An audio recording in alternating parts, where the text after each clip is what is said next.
beautiful babies? It's Michelle Visage. Welcome back to another episode of WhatchaPackin. Joining me today is Rock'em Sakura. Hey, Rock'em. Hi, it's me, Human Sadness. It's you, Human Sadness.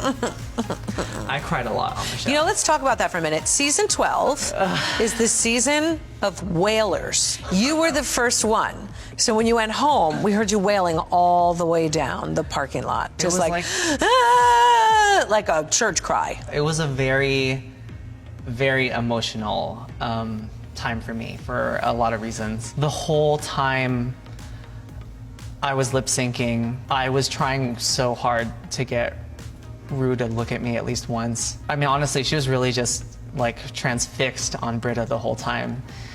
And so I pulled out everything, you know, I pulled out all the stops. I tried to lip sync my heart out. I've been trying to wrap my brain around why I was crying so much.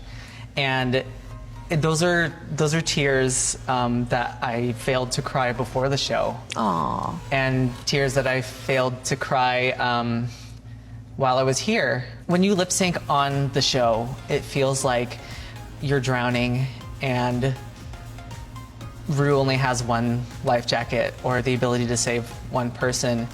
But in that moment too, it also kind of felt like I already know who she's gonna save. You might have seen it on stage. I had a lot of moments where I was a little scared to go up against Britta because everybody knows her name. Everybody on Reddit, everybody's like, I want Britta this season. Britta, Britta, Britta, Britta, Britta. We want her to win. And I'm just like this kind of like podunk kid. No one knows my name, and well, they do now. I mean, they do now because they want to be able to diagnose what they have in their psychosis. Let's talk about your time on Drag Race. Did you have a good time? Right before I started lip syncing, I was like, just imagine your happy place, and I just imagined being back in the workroom with all the girls. That's your happy place? I have had the most fun and the most anxiety and sadness, but also the most fun in my entire life here on the show. Everybody here has been so fun, like working with everyone. The challenges were really fun. I love that we got to do an improv challenge. Yes. I'm sad I went home on a design challenge, but I love making stuff. Good. And like, honestly, I had the time of my life here. I mean, if I ever got to do it again, yes, if I ever got the opportunity, then I would have even more fun, and that's all I would remember. Did you make some friends? I made so many friends. Who'd you get close with? Right now, I'm really close with Dahlia and Nikki. And I also got very close with Jan. Jan left me a big letter when I left. Aww. And she was like my hotel buddy, so I'd knock on the wall every now and then just to like, we'd be like, are you okay? And I'd be like, yeah, I'm okay. People don't realize that you guys are sequestered, and it's a lonely thing, and you know, we do that so you guys can kind of think and prepare and be, and of course, you know, the whole conversation really needs to take place on camera. So we need you guys not to talk to each other because it changes relationships, and then you kind of let it all go in the workroom, and it's just magic. I mean, I had fun doing everything. I do regret a lot of things, like my verse. I regret doing a character because I feel like, in a sense, I was hiding. I feel like my whole run, I was like, if I had just told them more of who I was, then I feel like I would be getting a better reception. That was the point. That was the point of that rap, and that's, you know, how I took it. I took it legit. Like, I want to read and hear a rap about you and who you are. You don't have to regret. Living in regret is not going to pay your bills. Do you know what I mean? I mean, it might. You are going to end up being fantastic. I'm not worried about you. You have, you're chatty. You have a special something to you. I think that people are going to fall in love with you, Rock'em, like I did. Shut up. Let's talk about your outfits here. Let's talk about this kind of churchy Sacred Heart, Sacre-Cœur, Telltale Heart number. Or am I reading it all wrong? This is like a kind of a ghosty black kind of bride outfit.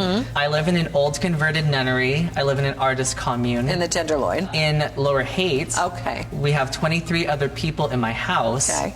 We have a chapel and we have a confessional.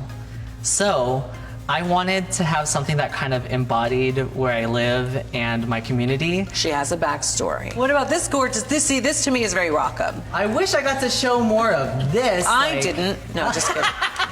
Go. So this is very much inspired by Harajuku, Decora, just a lot of small, intricate trinkets kind of mashed together. I like to think of it as controlled, fun chaos. In Japanese, kawaii means cute and kawaii means scary. So I like to think of it as like scarily cute. Like it's so cute, it's disgusting. Right. I did the concept for this one and I wanted to do something really different for the finale. I knew that everyone was going to be super sparkly, Of course. rhinestoned out, and I wanted a way to kind of stand out. What about this beautiful kind of Cinderella number behind me? So this one over here is Really beautiful. Thank you. I was imagining a snow queen. I don't normally wear like super big gowns or anything that's too big or cumbersome because most of my performances are like super lip syncy. Right. Like I'm gonna flip off the stage onto a bachelorette party and like kill half the people. As in that long group. as they tip, that's fine. That's right. Yes. But don't touch my hair. No. The front panel here actually has a tearaway moment. Ooh. So it's a full gown, and then the front panel tears away. It has a sequin Bodysuit type of thing? bodysuit with rhinestones, and the sleeves are actually designed so they have pockets. So when I walk, they puff out snow. Oh, no way. They puff out snow. Gorgeous. Yeah, I really went all out with a lot of these concepts because I didn't grow up with a lot of money, and when I finally was able to, because I have been saving up for this day, like Through drag. through drag. Yes. Yeah, like drag full time. I have been saving up for this day, so I was like, when I got the call, I was like, I'm gonna let my imagination run free and do everything that I've always wanted to do. And you did it. Thank you. And the things that you didn't get to wear, the beauty is you'll now be performing everywhere. Exactly. So you'll have all these gorgeous moments. You'll have finale. You can do whatever you want to do because the world is yours, Rockham. You need to stop those voices in your head. You are a beautiful person. You are a fun kid. And I want you to live like you are. Enjoy life. You're young. You're a gorgeous soul. So enjoy it. How do we want to find you on social media? At Rockham Sakura on Instagram, on Twitter. I'm gonna have a YouTube page soon. Can't I'm gonna have wait. a lot of stuff. Don't worry, guys. I'm gonna green screen myself into every episode I'm not in, including the first one. So don't you worry about that. Well, we will be excited to see that, sweetheart. And thank you so much for joining me. Can't wait to see you out there taking over the world. Thank you. I promise I will, and I'll rule with a mighty fist. Thanks, Rockham. Thank you. Mwah. Thank you guys for joining me for another episode of WhatchaPackin. I'll see you next time. Bye. You like that?